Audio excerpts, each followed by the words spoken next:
The West has fallen, and it isn't because of immigration, it isn't because of rich people or taxes, and it isn't even because of capitalism, socialism, or communism. The West has fallen because of disunity, because we quarrel and fight about unimportant nonsense, because we disagree on fundamental values and beliefs, and because we all hold a sense of superiority over one another and never hear each other out. Hardly anyone understands their friends, family, or neighbors' beliefs, let alone those they feel opposition with. If we as a people would take the time to communicate and provide the opportunity for explanation and understanding, instead of just waiting for our turn to speak, we could join hands and genuinely make a difference. I know some of you may be typing in the comments right now, but fascism, I could never understand a racist bigot. I'd never listen to one of those LGBT weirdos. But set your ego and your hatred aside and listen. When we are constantly at each other's throats,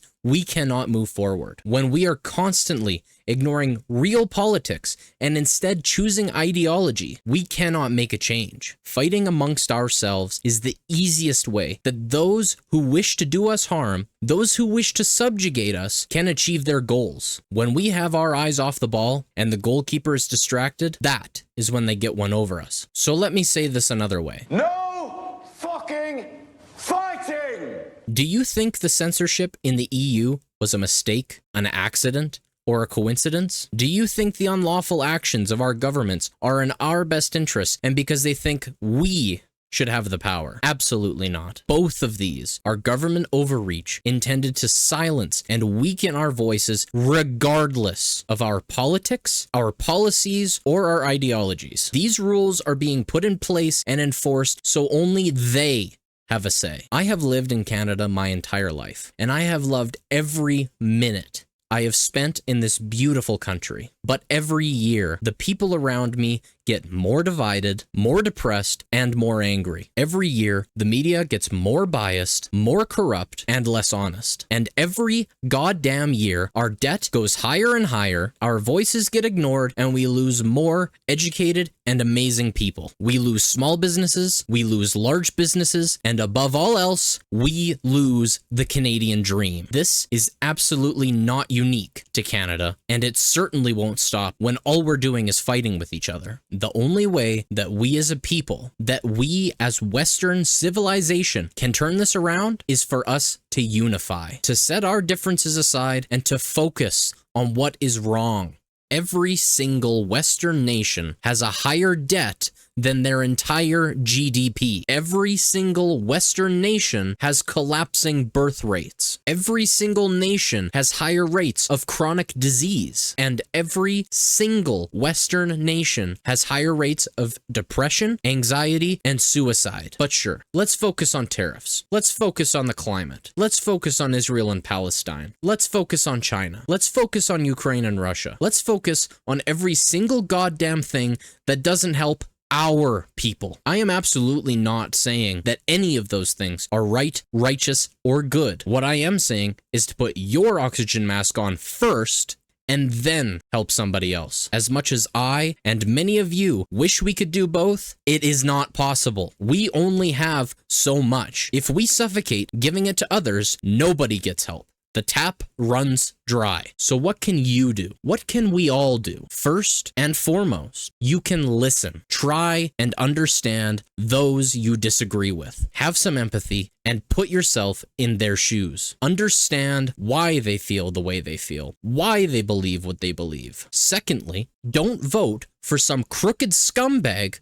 selling you lies. Do your research, understand their platform, look at their records, and most importantly, hold them accountable. If they aren't fulfilling, or at the bare minimum, pursuing the fulfillment of their promises, use your God-given right to peacefully protest. Don't burn things, don't harm people, don't loot or steal, don't blame the opposition, and do not break or destroy anything. Hence the word peaceful. Third, get into politics. Oh, I don't like politics and I can't stand it, so I don't care about politics. Well, that's too bad, because politics cares about you. Understand your government and how it works. Understand your laws and how they're enforced. Participate as an informed voter in every single election. The biggest change is made at the foundation, not at the peak. Fourth, unionize. Do you think any CEO cares about you?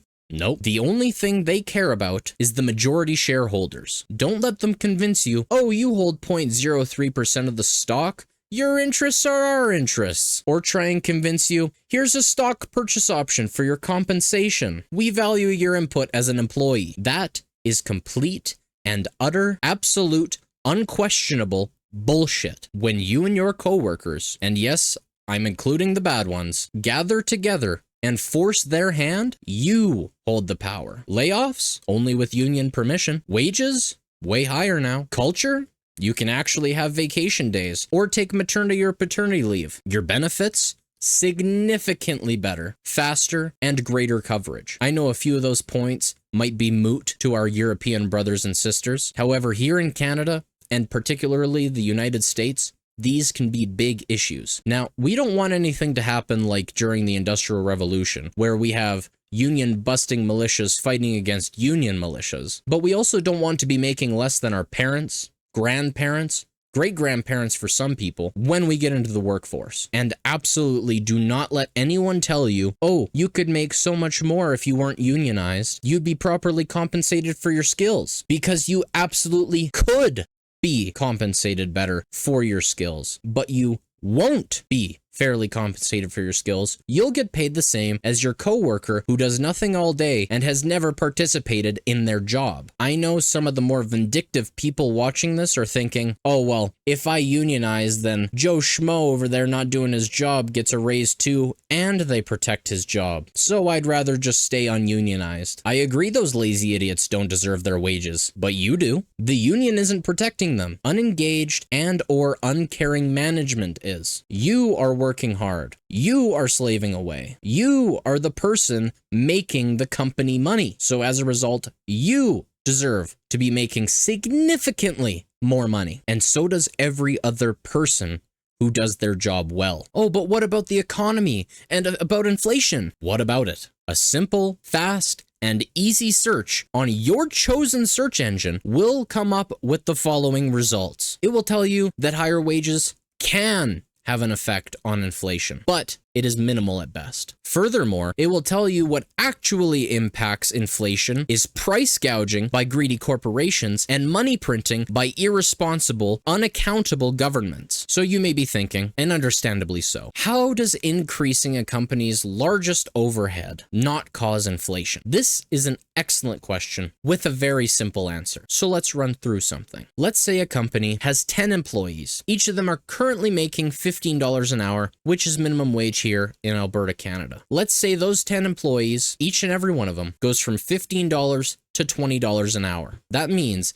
that without other deductions, employee overhead goes from $288,000 a year all the way to $384,000 a year. Not great, right? $100,000 increase? Well, let's say that they sell burgers. And let's say they do a great job and sell $1 million worth of burgers every single year. Let's say that after the rest of their overhead, it leaves them with a 32% profit margin, the same as McDonald's in 2024. This means before the additional $100,000, they made $320,000 of profit and they spent $680,000. If they are selling each burger for $8.99 Canadian, that means they're selling approximately 111,235 burgers. If they want to keep the exact same margins, they would have to raise the price of individual burgers to $9.89, a 90-cent increase, or 10%, to cover the $5 an hour raise